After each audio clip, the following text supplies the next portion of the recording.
I think I can find consensus among everyone when I say that 2020 was a challenging year, and that if we had the ability to change that year, I think most of us would grab it as fast as we can. I think the one constant in the universe, as the saying goes, is change. Sometimes change happens despite our best efforts, but sometimes we want to be the ones driving change ourselves, and we're looking to make things happen. And that's especially true with a lot of our members. There are things that they want to change. They, as we saw on that last slide, in terms of care perspectives, there can be things they want to stop doing, or things maybe they want to start doing. A lot of times, stopping one behavior and starting another tend to be hand in hand. So change is something that we spend a lot of time thinking about. So I'd like you to just ask yourself real quickly here. You've probably been cocooning yourself in your house for the last 9 months, for the most part, because of the pandemic. Maybe you were able to do some good things for yourself during that time and accomplish some stuff. Maybe a lot of things had to be put on hold. But as you contemplate the future, let's consider, are there things in your life you wish were different, that you wish you could change? What would you like to do differently? I know I've got a few things. Most of us have quite a few things that we'd like to see different in our lives, that we'd like to make changes happen. But for one reason or another, we haven't been successful at making that work. Our patients are exactly the same. Everybody has things in their life they want to be able to change, either work towards or move away from. That's the nature of this voyage that we're all on together collectively, is everybody has change that they would like to do. That's why motivational interviewing can be a helpful thing, that it's always good to discuss and revisit. Change is difficult. I think we all agree that. All right, it's a very difficult thing to institute a profound and lasting change in our behaviors. And it's not because we're lazy or we're in denial. And it's certainly not that we lack information. Folks who are trying to quit smoking know that smoking causes cancer. They do, they know. It's not that they haven't been told that. And it's not that they're just oppositional by nature, right? It's difficult. Change is hard for all of us. And the key word to remember is ambivalence. Okay, is you feel two ways about things. Is you in that place where there's both wanting and not wanting, and there's incompatibility between those two states of mind. Ambivalence makes us uncomfortable, and most of us will find that in that state of mind, if you hang on to it, it leads to a feeling of anxiety. And especially if anxiety is something that you've had in your past because of trauma on there, you're going to want to avoid that feeling. And pretty much all of us don't like anxiety. We don't. And so to avoid that feeling of anxiety, what do? We procrastinate. We put off dealing with it. Okay, that's one of the fundamental reasons that change is so difficult, is because of that state of ambivalence that we all feel about here. Motivational interviewing is a tool to help us resolve that ambivalence, all right? And its purpose is to help bring forth and elicit that person's own motivation for change. Now, as we said earlier at the top of the program, some folks may have had motivational interviewing training already, and that's wonderful. The purpose of this, though, is it's ideally designed for folks who have very little exposure to motivational interviewing, or maybe you just haven't thought about it in a while, right? Like you had it back in school years and years ago, and your perspective about motivational interviewing is the same as like, well, I saw an elk once. I kind of remember what that looked like.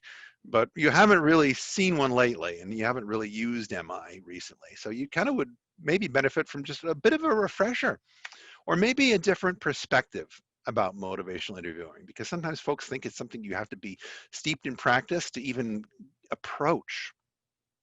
And I want to, if I have one goal with this segment here today, it's to make you see that motivational interviewing can be more approachable, and that There's parts of it that anybody can explore, and to increase your curiosity, to want to know more about it, and to look at it as a tool, to perceive what's within the realm of motivational interviewing as being like a toolbox that you all have at your disposal, something that's actually very accessible and easy to use. So that's where we're going as we review the building blocks of MI this morning. If there's things you want to change about yourselves, I think we've come to acknowledge that very seldom is change a light switch. Very seldom does that work. Change is not just a lightning strike most of the time for most individuals. It's a process, not an event.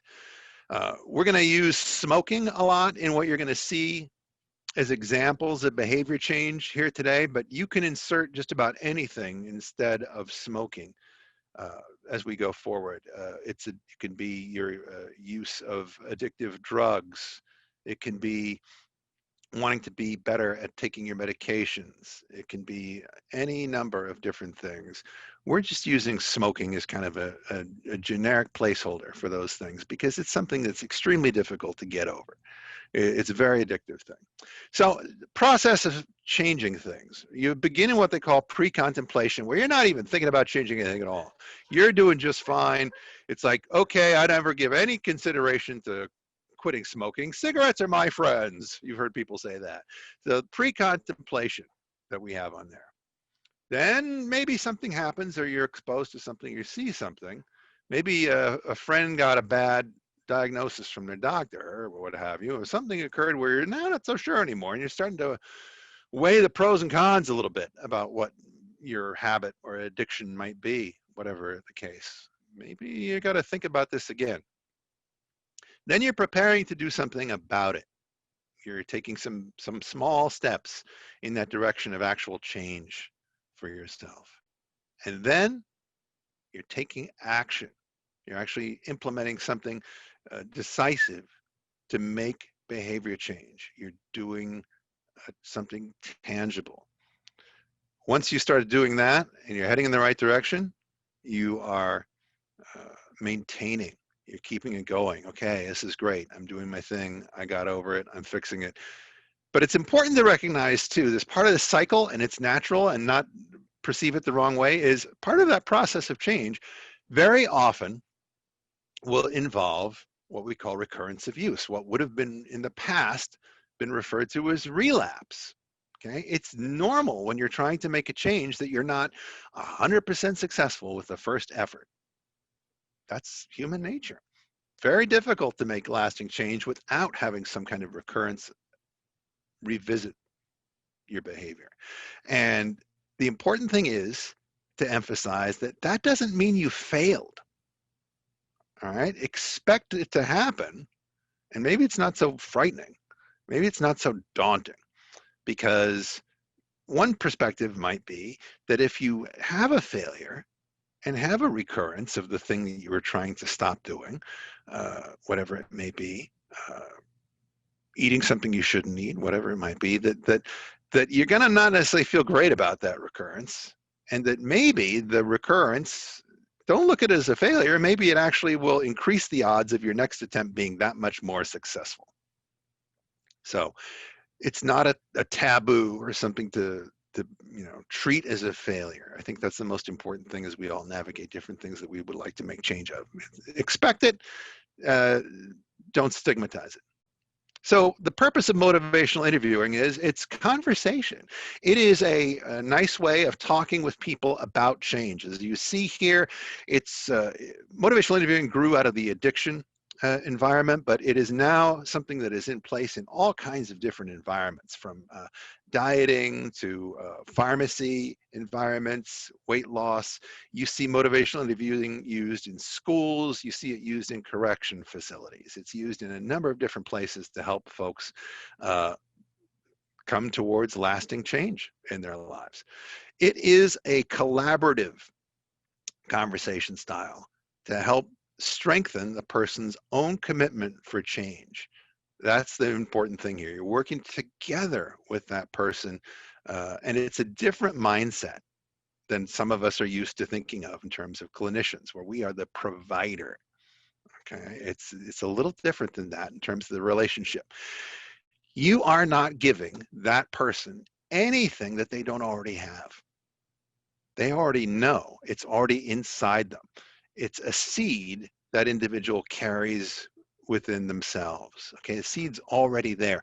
Motivational interviewing techniques is like watering that seed that is in there. It is the sunlight and the water that comes from what that person says and believes during their conversations, so that when they are done speaking about change with you, those seeds germinate and begin to sprout. The old school way, the finger wagging way of directive conversation is just like putting too much soil on top of the seed. It does a lot of things. It suffocates it so it can't sprout. But it also, human nature, again, if someone's telling you don't do this, we have a tendency to push back because they're taking away a little bit of your autonomy, maybe. It's just like, who are you to tell me? That's a human reaction. I think a lot of times patients feel that from their providers. You don't know me. Who are you to tell me? So it's important that maybe we create a situation where they feel that we do know them. Okay, that's important, because then there's less likelihood of who are you to tell me? Because if you want to perpetuate the status quo, that's the way to go. And that's not what we're trying to do at all. We want to go in the different direction. We want to build that arc of change together with an individual. So keep the seed concept in your mind, if you would. The way we're trying to get away from, we're giving advice, we're the dispenser, the person is listening, and we expect them just magically to follow our instructions because we're the authority figure, right? No. And all that does is it increases resistance to change, right? Potentially, if someone's always telling you what to do, it makes you a little defensive, possibly. Motivational interviewing is reverse. It's a reversal. It's different. You are doing less talking. You are doing less of the actual work. We want the patient to be doing most of the talking in motivational interviewing because we want to elicit from them. We're going in, acknowledging and making sure they know that they are the expert on their own personal experiences, not us. They know themselves better than anyone else. And we just want to help guide them towards understanding their own motivations for the things they want to change. So it's a different mindset that goes on here. Okay, there's something called the writing reflex. I don't know if everyone else has had the same thing happen. This tends to be something that a lot of times in relationships, folks who are living together for the first time sometimes will run into the writing reflex. I remember somewhat embarrassingly when I first married my wife, right? She would try to tell me things that were going on that were causes of concern to her. And I would very reflexively start rattling off a list of ways we were going to solve those problems. And we're like, well, what we can do is we can fix this and schedule this, and we'll go ahead and call these people and da-da-da-da-da. And she was very frustrated, and she would say to me, I don't want you to solve my problem. I just want you to listen to me. And at first, because a lot of us are programmed to be problem solvers, right? We admit that, and it's bad, right? And I was like, what are you talking about? Why would you not want me to solve your problem? I have an idea of how to do that. And as clinicians, I think very often that mindset is so hard to get over because it's like we know all the answers, right? So why wouldn't we use them? But it can put someone defensive and perpetuate the status quo. And so that was a big deal for me, is learning I don't want you to solve my problem. I just want you to listen to me. And that's the deal with motivational interviewing, is it's a cousin of that same perspective. Okay, so we need as providers and clinicians to overcome that inclination to fix things and let the solution and let the motive come from the person that we're interacting with. We are not the dispenser. We're not the problem solver handing things over. We are more of a guide, okay, to help them figure things out on the journey that they are needing to take. And guiding is certainly easier, but guiding is giving more autonomy to that person who looks to have change. So it's a different kind of relationship. It really, really is.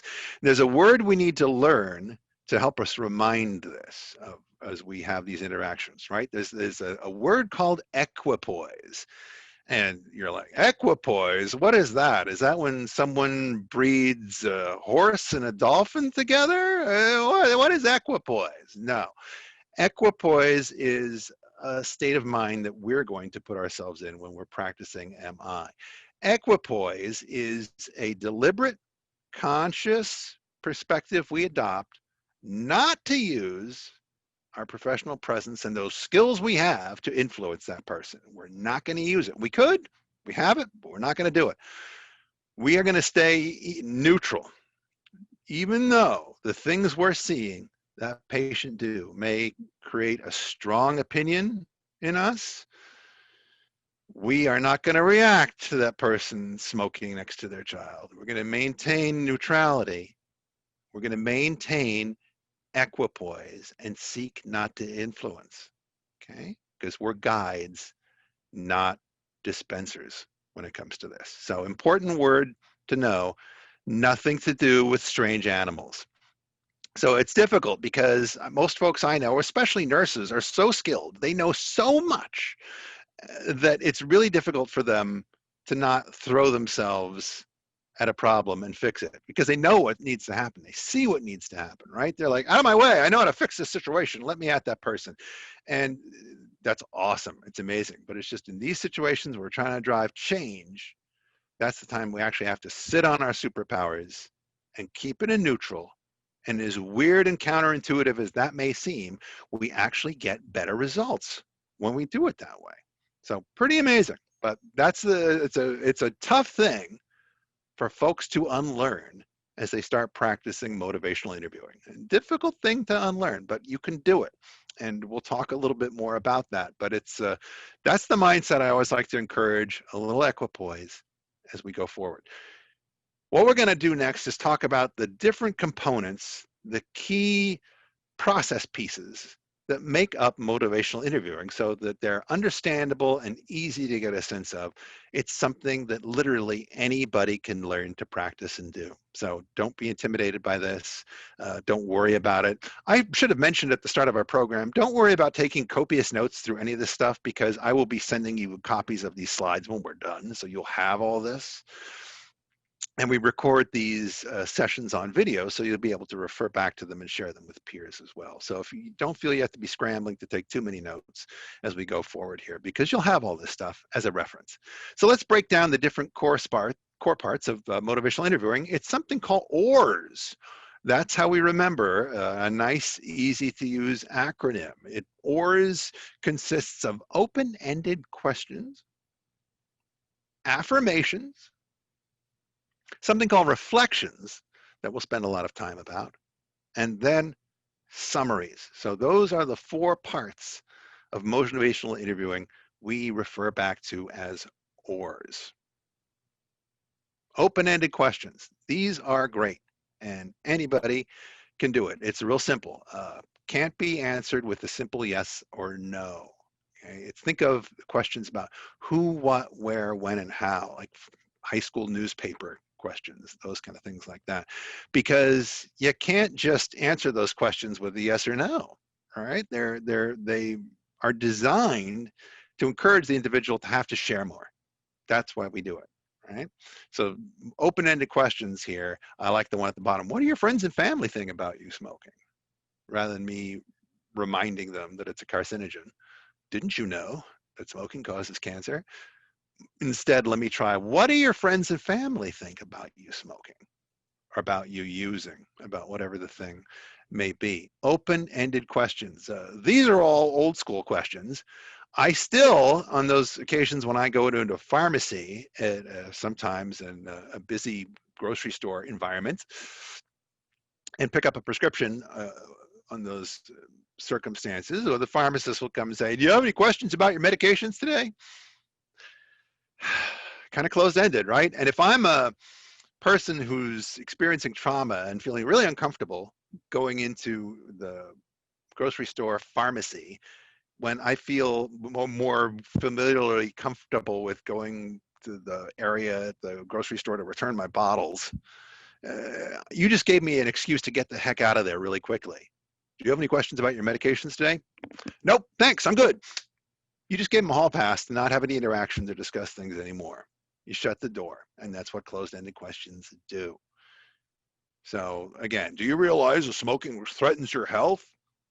These are all closed-ended questions. We want to move away towards those and ask these kinds of questions here. What questions can I answer for you about your medication today? Questions that make the person have to think and say a little more. What do you think it would be like if you weren't a smoker anymore? Tell me more. Why do you think it might be time to quit? Open-ended questions. Okay, got some examples. You can weigh in via the chat on some of these. I'd love to hear what your responses are, what some of your thoughts are. Is this a open-ended question? It seems kind of a yes or no to me. See, it feels like a closed question to me. Are you in pain? I can just go, no. What might be some other ways we could ask that same question? So feel free, toss them in the chat. Let's hear your suggestions. Good. Lots of thoughts. No one's shy in this group. That's what I love. Excellent. Good. Some good ideas here. That's excellent. Or, just basically, hey, how do you feel? How do you feel? More open tends to be the better. Don't you want to quit smoking? Ideally wagging the finger when you say that. How could we ask that differently? I think we just saw an example of that on a previous slide. So you kind of have the answer already, but go ahead and throw some alternatives at me, please.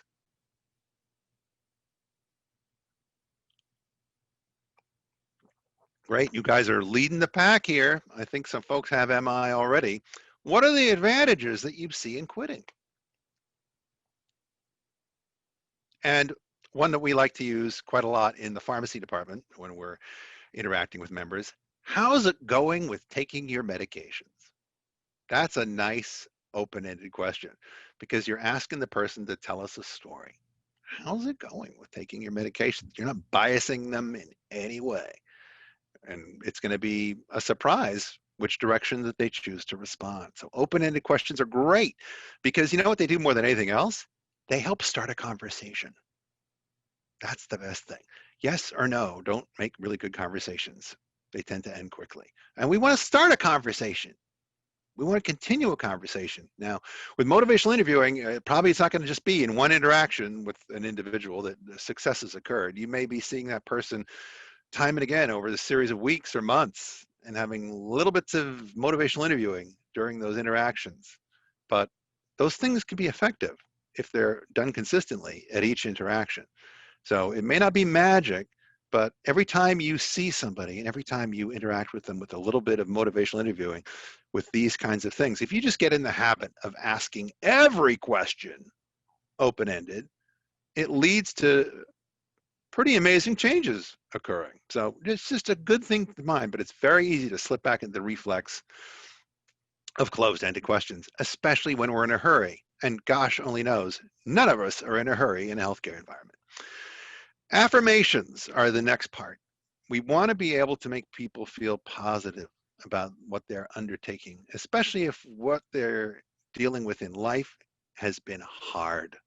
So affirmations are super, super helpful because we want to try to build a sense of potential and possibility for people. I think you would agree that that's all pretty important. Anything we can do to help create a little self-confidence interactions is a good thing.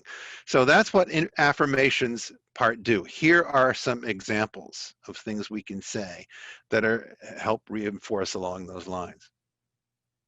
You really care a lot about your family. This is hard work you're doing. It took a lot of courage coming in here today. You've been successful changing before. Those are all kind of encouraging, right? They acknowledge efforts someone's made and they acknowledge their circumstances. All right. If you're someone who's had trauma in your background and someone's talking about things with you this way, pretty good chance that you're going to feel you're respected and maybe understood a little bit more as an individual. That's what these interactions are trying to work towards and why they're successful. So that's what affirmations are looking to do. Here's some more examples here. I'm impressed with your ability to take your medication with all the other things going on in your life. And I really like this second one. I appreciate your honesty sharing that you don't want to give up cigarettes. Because this is great. You've got somebody who maybe is really coming at you from an obstinate place with a lot of resistance. They have no intention of coming in here. Don't talk to me about quitting cigarettes. But you can actually use an affirmation on that person. Even though they don't seem like they're at this point ready to budge or move, you can still make them feel good about themselves. And you can still sneak one in there. I appreciate you honestly sharing that with me, that you don't want to do this. This isn't the right time for you to change. I appreciate you being straight with me. Thank you. And they're going to be like, what? Hey, wait a second. What kind of witchcraft is this? That's tricky. But it's a way you can still do it. You can still find a way to interact and acknowledge that person. That's a powerful thing in and of itself, that acknowledging. Are you sensing a theme happening here? That's what I'm seeing going on. The third component of our OARS acronym toolkit is reflective listening. And I would say that you should probably consider this one to be the most important skill. And as you're getting into motivational interviewing, this is the one that I think you need to probably practice with someone the most. Okay, where it's good to have somebody who is a friend in your practice, and you're like, wow, I'd like to get together and learn more about motivational interviewing too. Could we practice doing this? And I'll show you some resources towards the end here that I can steer you towards too, where you can get a little bit more familiar with this stuff. But this is the one I would definitely consider to be the most important one that you want to hang on to and develop. And it's also the one I think takes a little bit more getting comfortable with doing. It's a little tricky, but you'll see what I mean as we go through here. What a reflection is basically you want to convey to people that you get them, right? You want to convey to them that they're understood. They want to feel heard, right? So what reflections do is they help you understand what that person is thinking. Okay, first make sure that you're on the right place. Okay, and then you are kind of paraphrasing it back to them in a way that conveys your understanding. These are not questions. Okay, reflections are statements. Okay, that's what they're designed to do. Let's look at some examples in terms of how they work. Okay, person says to you, I don't think that I have high blood pressure. I feel fine. So reflection would be in this situation, would be something like, you have some concerns and questions about this diagnosis. And friends, as you hear some of these examples here, I would love it so much if you would just put your own alternative spins on reflections into the chat. Toss them out there so we can all see. I'd love to see what everyone thinks. We can't be a small group interactive sometimes in these webcast environments. So I still want you to be having a chance to throw out some options as we go through here. So if you have an alternative reflection, please share it. We'd love to see it. Love to hear it. You may have a great idea none of us ourselves have. So please do. I feel worse on this medication. I don't want to take it anymore. So reflection could be, you're worried about these side effects keeping you from taking this medication and feeling better. So you kind of see where we're going. It's a little new because you don't want to seem like you're just parroting, right? That's uncomfortable. We don't like that.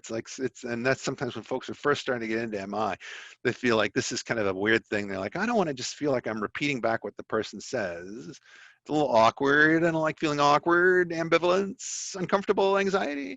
So it's one of those ones you got to get comfortable with. And just the way we do that is we practice it. So I feel like I said, I think this is one of the aspects of MI that does require a little bit more practice where it starts to feel organic, but you'll be amazed that it's great at rapport building, because the more reflections you use, the better the chances are of that person feeling understood. So, which we'll talk a little bit more about there. It's hard for me to remember to take my meds. I forget things easily by nature. Sounds like it's really challenging to remember to take all of your medications all the time, especially with everything going on in your life.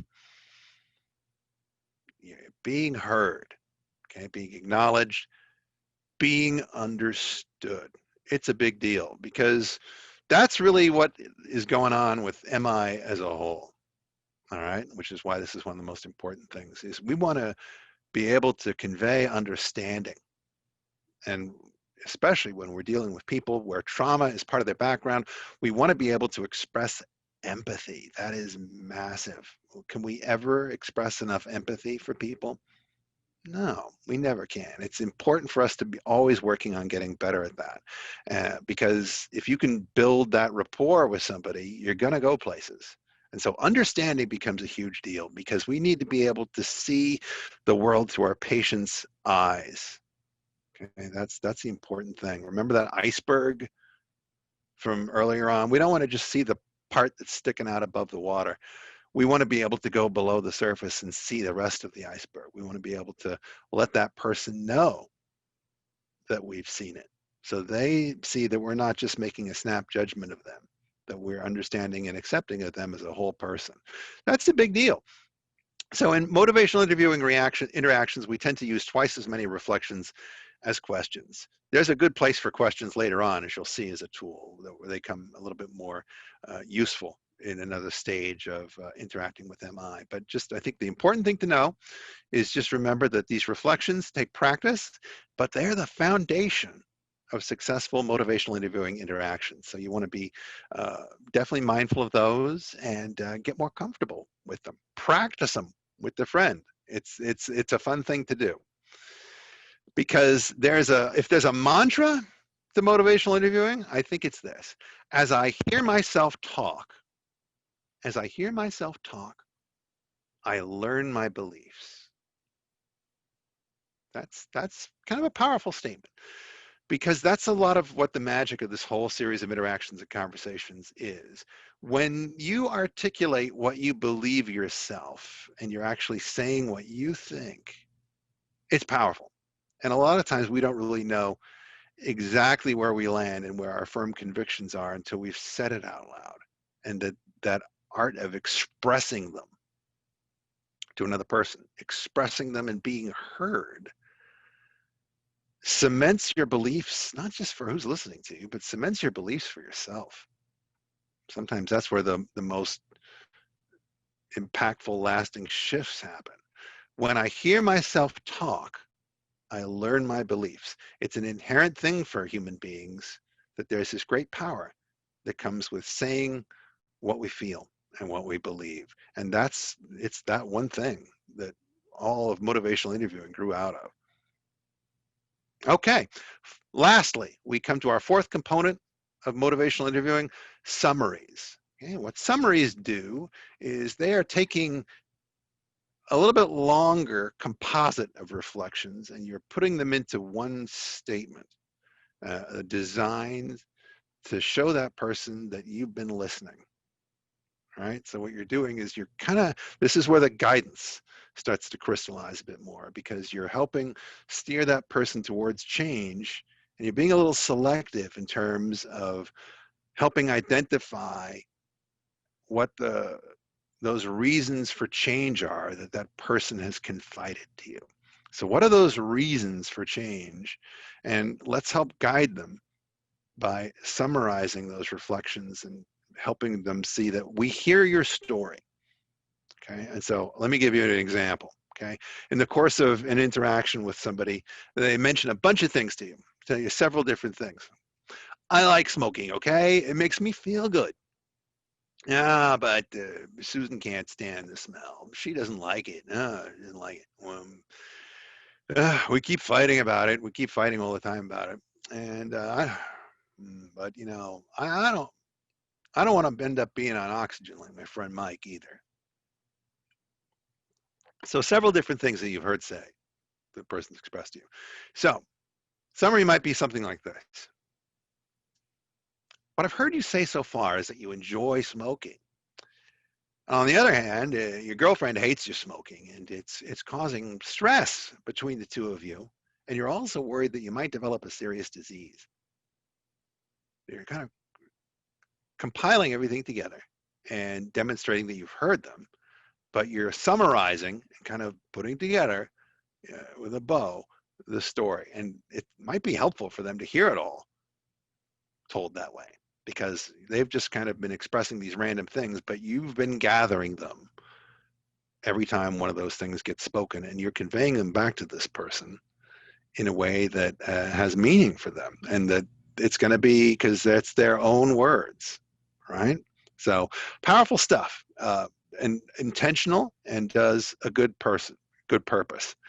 All of these are the 4 building blocks, the 4 individual components of motivational interviewing. We've gone over all of them, all of the OARS: open-ended questions, affirmations, reflections, summaries. Now you know, you've got those 4 pieces. What's the point of all that stuff? What are we trying to get to with those different tools from our toolkit? We're trying to get to something called change talk. Okay, change talk. What is change talk? What are these kind of things? You're going to be learning to recognize and identify the value of change talk. It is speech like this that favors some kind of progress or movement in the direction of change. When you're hearing the patients that you're talking with say things like, well, I will do this. It would solve so many problems if I didn't use anymore. I wish I could quit smoking. I want to lose 20 pounds so bad. All of those kind of statements using that kind of language, you want to learn to identify it and listen for it, because that, when you hear that, that's called change talk. Okay, that's the goal.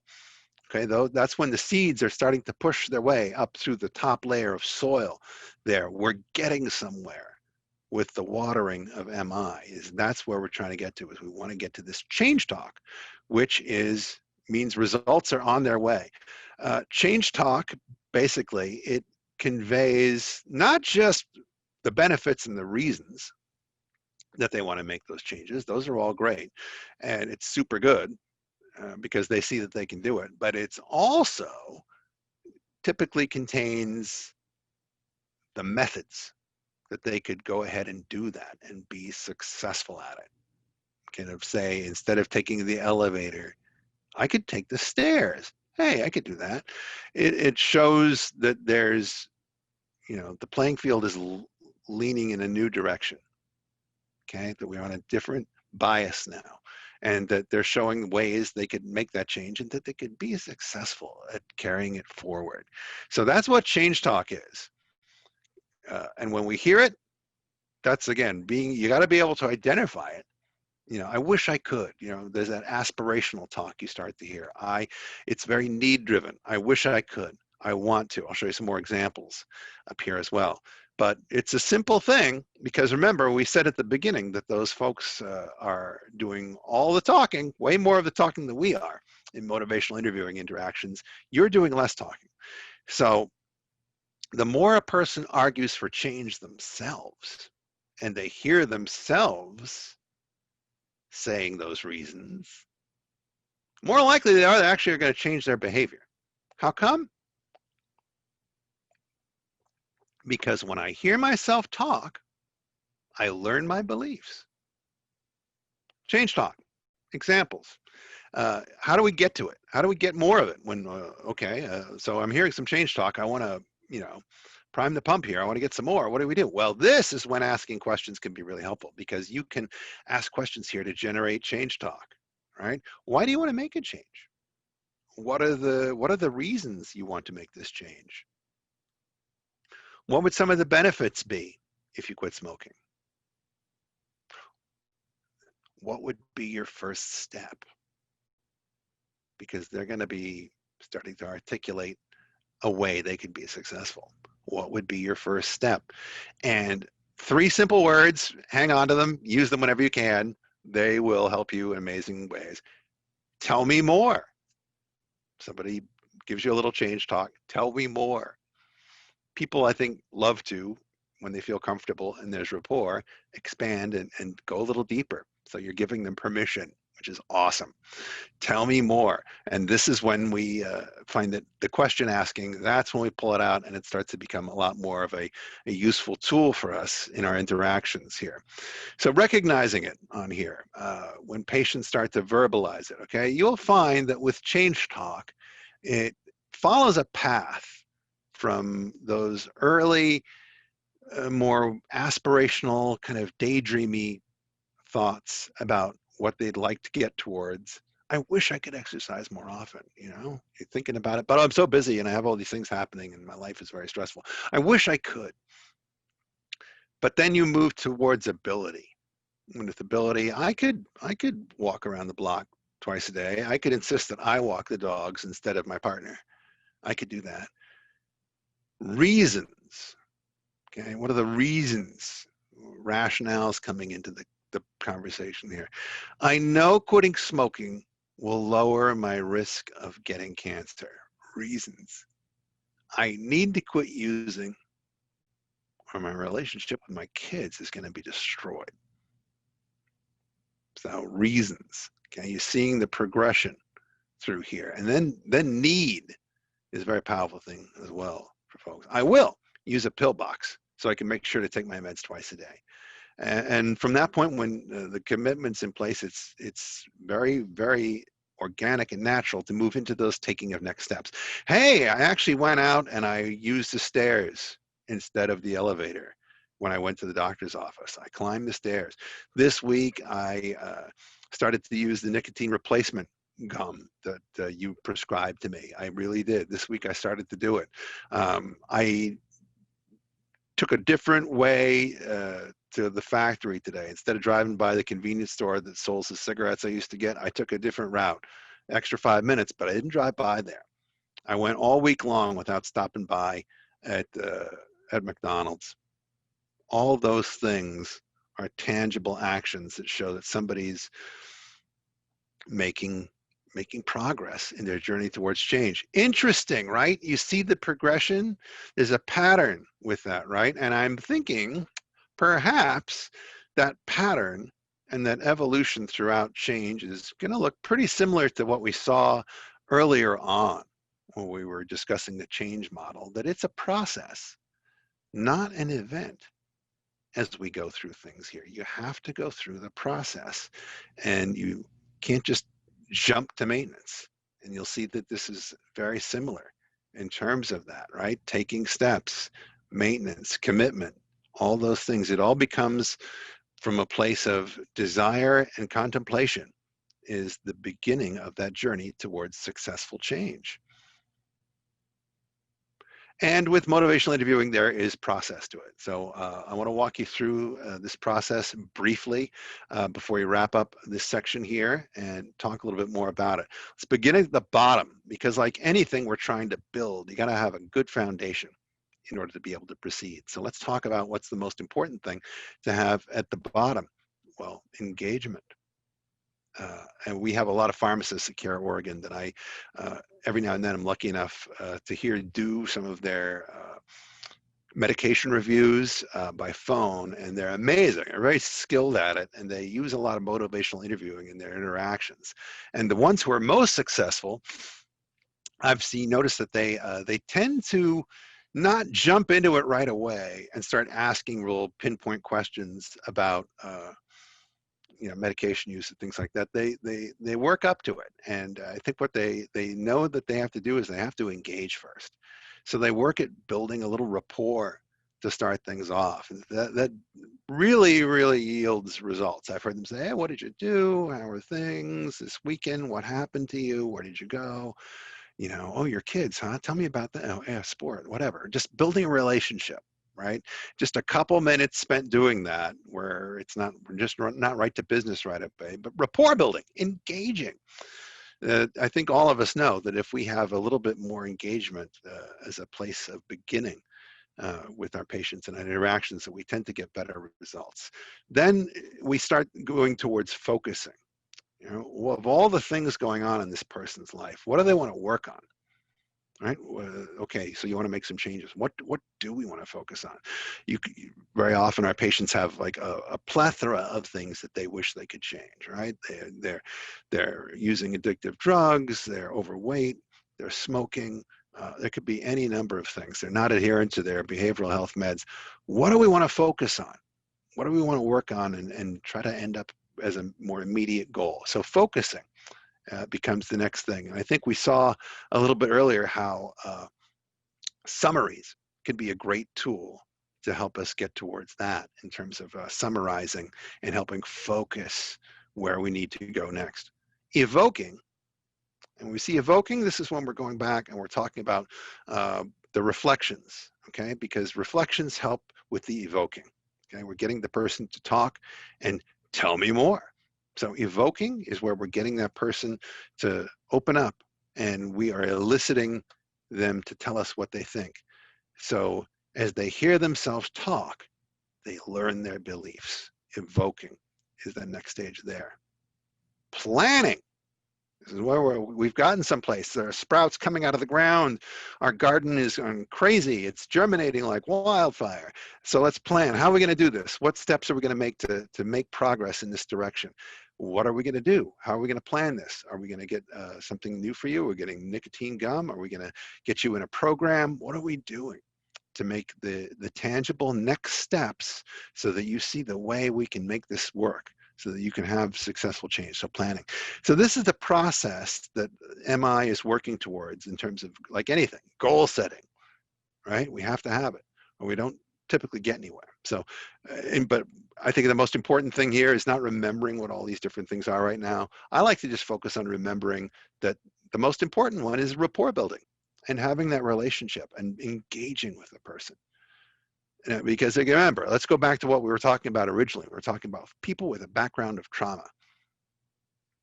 We were looking at that image of the different sized animals, right, with that power differential. If you're feeling like you've been going for a long time without feeling heard and that you've been judged rather than understood, that's tough. And if you are suddenly finding yourself in a situation where you're having an interaction with a healthcare provider who seems like they actually want to understand you as an individual, they want to get to know you, and they want to help the change you want to see happen too. But first and foremost, this person gets me. It seems like they understand me and they want to help. They understand me as an individual. They're not lumping me in with everyone else like I have been used to experiencing seemingly all of my life. So engaging becomes way more important, especially with individuals who have that trauma in their history, than anything else. So we've seen a lot of description here and we've heard a lot of Paul talking, but I think what we need to do is kind of change things up a little bit and do some multimedia here. And I'd like to give you some actual examples of what successful motivational interviewing looks like. Before we do that, let's take a look at the non-successful methods of motivational interviewing as well. First, what not to do.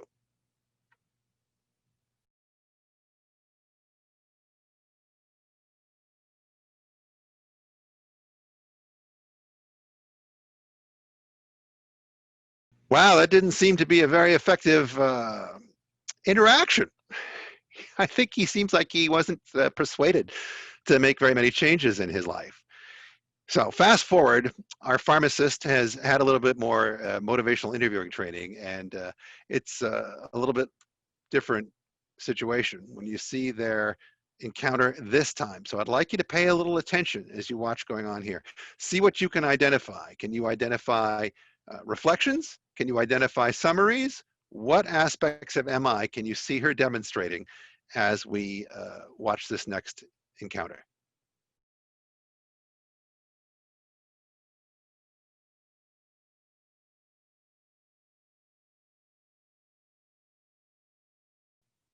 That was a little different that time, wasn't it? Quite a bit so, quite a bit so. And I'm happy to report, as a result of these interactions, that gentleman is now touring the country, running a series of marathons. He's really turned the ship around. Of course, they're all virtual marathons from a treadmill at home these days, but he's making it happen thanks to motivational interviewing. So it's quite a contrast, but I love the way that they engage. He's a terrific example of patience. Let's assume I'm right. I know it's popular to say the smoking is bad for you. So it's good stuff to watch those two interact, I think. We'll make sure that you guys have the links to those videos so you can look at them again and share them with people. But I think those are really, really nice. What's this all about? Where are we going? What's the whole bow we can tie around motivational interviewing here as we close this out? We know that there's ambivalence, right? That we want to change, but we're uncomfortable because maybe we don't want to give those things up. We've had cigarettes, we've had whatever those things are as security for us for a long time. I don't want to get rid of that. That's been with me for a while. Maybe I don't want to. So ambivalence. What we talk about with discrepancy is we want to help people see that there's a gap between where they are now and where they want to be. Okay, if we can help them visualize a better future perfect state for themselves, where they want to be when they've quit using, where they want to be when they've quit smoking, where they want to be when they've lost 30 pounds, whatever it may be. And they see that there's a disconnect between that idealized version, that aspirational future that they hold for themselves, and there's a disconnect between that and the way they're behaving now. Guess what? We're kind of programmed as human beings to want to resolve that discrepancy, especially when we've talked about it out loud. That's the kind of magic of motivational interviewing, is if you recognize that there is that disconnect going on between how you want your life to be and the way you're behaving right now, we kind of help the impulse to want to fix it and kind of resolve it, which is a powerful thing. But Paul, I'm a busy clinician and I don't really have time for a lot of these lengthy conversations, and it's not like I'm a therapist or have these uninterrupted series of interactions. How can I still practice MI in my busy timeline when I only have a couple minutes at a time with the patient? Is there any way to do that? Well, there might be. I'm going to always encourage folks to get as much training as possible, and I'll show you some resources when we get to the end here that will help you with that. But there are ways you can practice MI without doing any harm on a regular basis, even if you don't have very much time at your disposal. It's a series of little things in our toolkit that I like to refer to as drive-by MI. Little things that you can do as you're going past an interaction where you throw some seeds out of the open window of your vehicle as you continue on your journey. Let me tell you what they are. They're three pretty quick things that I think will be helpful for you. First of all is something we call the permission slip. Okay? If you are looking to convey education or information to a patient, instead of just doing so, anything like that you're looking to expound on with them or give them, ask for permission to do so before you do. I think we saw our pharmacist do that in one of that second example there. But it's basically, it's a courtesy thing, but it's a relationship building thing, right? It's like you go to someone's house, could you show me where the bathroom is? I'm sure you'd be able to find it on your own, but you ask anyway as a courtesy, but it also is acknowledging that you're visiting this person's life and that they have the autonomy, right? It may seem like a silly little thing, but people have shown me time and time again that when they just say, would it be all right if I showed you some new information about this, this drug that we have for hypertension? I think it would be useful. Would it be okay if I talked about that with you today? It's a little thing, but it's pretty disarming and it can really work well. Try it. Next thing is the magic wand. This is great when you're trying to help people get a clear sense of the future they're trying to steer towards. And what this does is this removes reality and helps them get a better imaginary picture of that utopian, hopeful place we're trying to drive towards. So it'd be like this. I'm talking with the person. All right, Mike, let's use a little trick here for a minute, okay? I'm going to give you a magic wand, and let's pretend that it's 5 years from now, and you're no longer using anymore, and you've been clean for that whole time. Let's not worry about how we did it.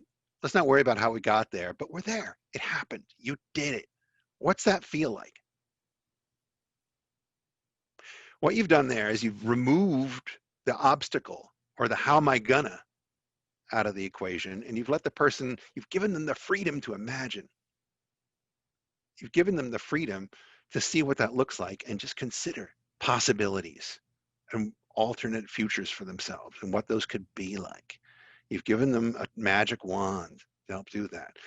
Sometimes folks have never been given a magic wand ever, and it's the first time that someone's encouraged them to dream out loud and just picture how it is. We'll worry about how we get there later. But first of all, let's just picture what that is. What's that feel like? Tell me more. So, magic wand. Third tool in our Drive-By MI toolkit would be what's called the readiness ruler. And we just saw that demonstrated previously in that final video from the pharmacist. Readiness ruler is designed to help us get some more of that change talk, right? And explore importance of things. On a scale of 1 to 10, how important is it for you to quit smoking? Okay. And you can do stuff with whatever they give you. So if somebody answers 3, right, you say, well, how come you answered 3 instead of a 2 or a 1?